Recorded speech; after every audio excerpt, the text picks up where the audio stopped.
Welcome to the Explainer. Have you ever actually stopped to think about the absolute engineering marvel that is your smile? Seriously, every single time you chew, speak, or laugh, you're relying on structures that took literally decades to fully form, utilizing some incredibly specialized cellular machinery. So today, we're going to unpack the architectural blueprint of your smile.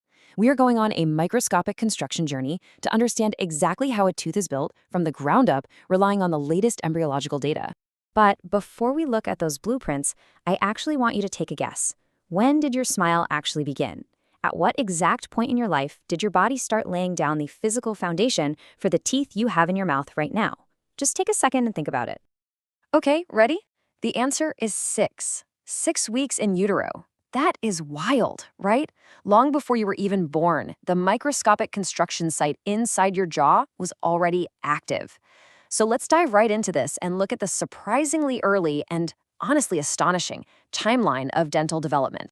Here is our roadmap for today's explainer. We're going to cover the birth of a tooth, followed by the bud, cap, and bell stages, building the hard tissues, the molecular command center, and finally, we'll wrap up with dental developmental anomalies. Starting with section 1, the birth of a tooth, laying the foundation. So the very first step in this process requires a highly specific type of building material. The oral epithelium, which is the tissue lining the mouth, starts to interact with the underlying tissue. This underlying layer is the ectomesenchyme, which are specialized cells derived from the neural crest. Now, right around the 6th week of intrauterine life, that oral epithelium proliferates and literally pushes down into the ectomesenchyme, creating what's known as the primary epithelial band. It's basically like pouring the very first concrete footings for a giant skyscraper. Now, what's really fascinating is what happens just 1 week later. At week 7, that primary epithelial band splits into 2 distinct paths. One path is the vestibular lamina, and this creates the oral vestibule, which is basically that space between your teeth and your lips and cheeks. The other path, which is absolutely the star of our show today, is the dental lamina. The dental lamina is the direct precursor to your actual teeth. It forms these swellings known as dental buds, exactly 10 in each jaw, by the way, and these establish the foundation for your entire primary dentition. Moving right along to section 2, bud, cap, and bell, the framing phase. All right, so tooth morphogenesis kicks off in earnest right around the 10th week in utero, and it progresses through 3 highly descriptive stages. First up is the bud stage, where those initial swellings we just talked about form from the dental lamina. Next is the cap stage. Here, the enamel organ expands and becomes completely concave on its inner surface, so it looks exactly like a little cap resting on the condensed mesenchymal cells below it, which we call the dental papilla. And finally, we reach the bell stage. This is where the dental lamina disintegrates and the tooth is fully prepped and framed out for the formation of hard tissues. While all this is happening during the cap and bell stages, our microscopic construction site is just bustling with this highly specialized crew of cellular subcontractors, and each one has a very specific job. The inner enamel epithelium defines the exact shape of the crown, while the outer enamel epithelium maintains that overall shape. Then you have the stratum intermedium, which is essentially the supply line, transporting nutrients to the enamel-forming cells. The star-shaped cells of the stellate reticulum act as physical protection for the developing tissues. And finally, the surrounding dental follicle gets ready to form the suspensory periodontal ligament, which will eventually anchor the tooth to the bone. It's an incredibly, beautifully synchronized effort. Section 3, building the hard tissues, bricks and mortar. The framing's up, so now it's time to pour the concrete. Fast forward to about the 18th week in utero, and this is where the actual hard materials are produced by 2 distinct builder cells. First, we have the odontoblasts. These cells sit right at the periphery of the dental papilla and secrete this unmineralized matrix called predentin. As it mineralizes into dentin, the odontoblasts physically retreat inward in this S-shaped curve, and they leave behind these long trailing extensions called odontoblast processes, which end up enclosed in dentinal tubules. Now, immediately after that first layer of dentin is laid down, the amyloblasts jump straight into action. These are the enamel builders. They use a highly specialized pyramidal extension called Tome's process to secrete the enamel matrix. And as the enamel mineralizes with calcium and phosphate to form hydroxyapatite crystallites, the amyloblasts move outward, leaving behind these tightly packed enamel prisms, or rods. Okay, so the crown is fully formed, but the tooth obviously needs roots, right? Enter Hertwig's root sheath. Formed by the inner and outer enamel epithelium growing downwards, it essentially acts as a mold, outlining the precise final shape of the tooth's root. Once that root shape is perfectly mapped out, this sheath actually fragments, and that fragmentation allows cementoblasts to step in, make contact with the root dentin, and lay down cementum. And cementum is the vital material that will eventually attach the tooth to your jawbone via those periodontal ligaments we mentioned earlier. So, just to summarize the sheer chronological precision of this journey so far, initiation kicks off at week 6. Morphogenesis is underway by week 10. Amazingly, by week 16 in utero, the permanent incisors and first permanent molars are already starting to form underneath the primary teeth. And by week 18, differentiation is complete and those hard tissues are actively forming. The timeline here is honestly nothing short of breathtaking when you think about it.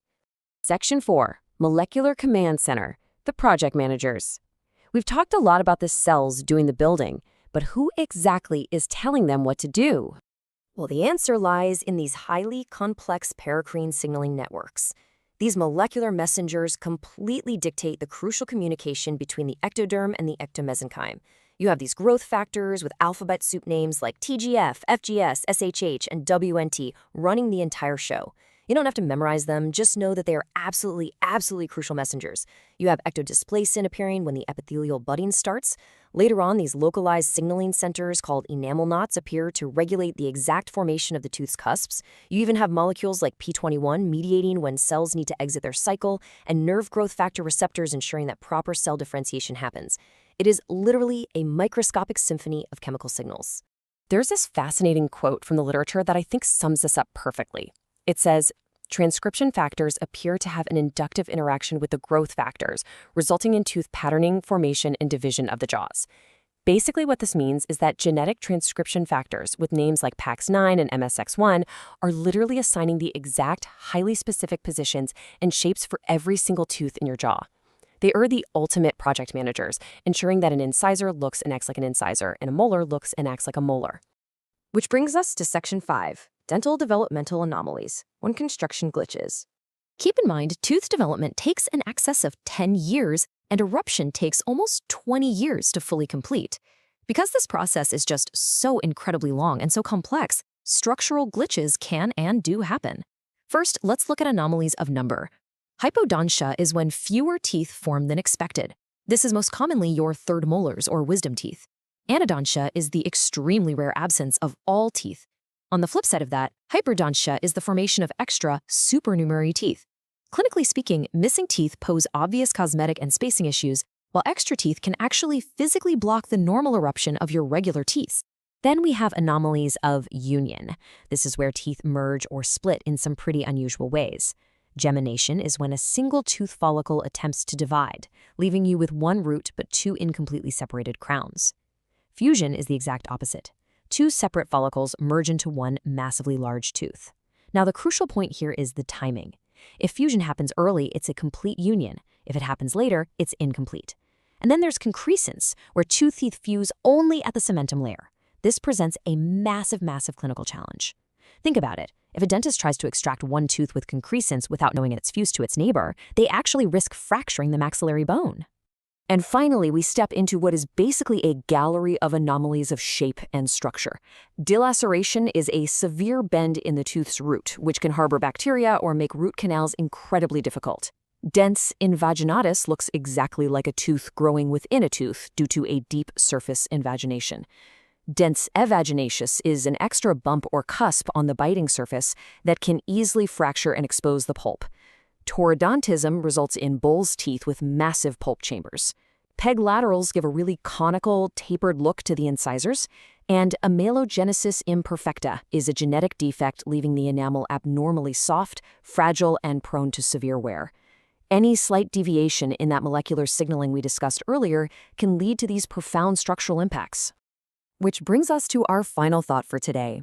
We've seen how cells migrate, signal, build, and retreat over a timeline spanning literal decades, all just to give you the ability to chew your food and smile.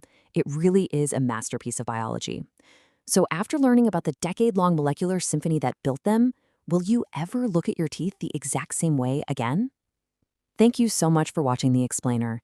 Keep learning, keep smiling, and I'll catch you next time.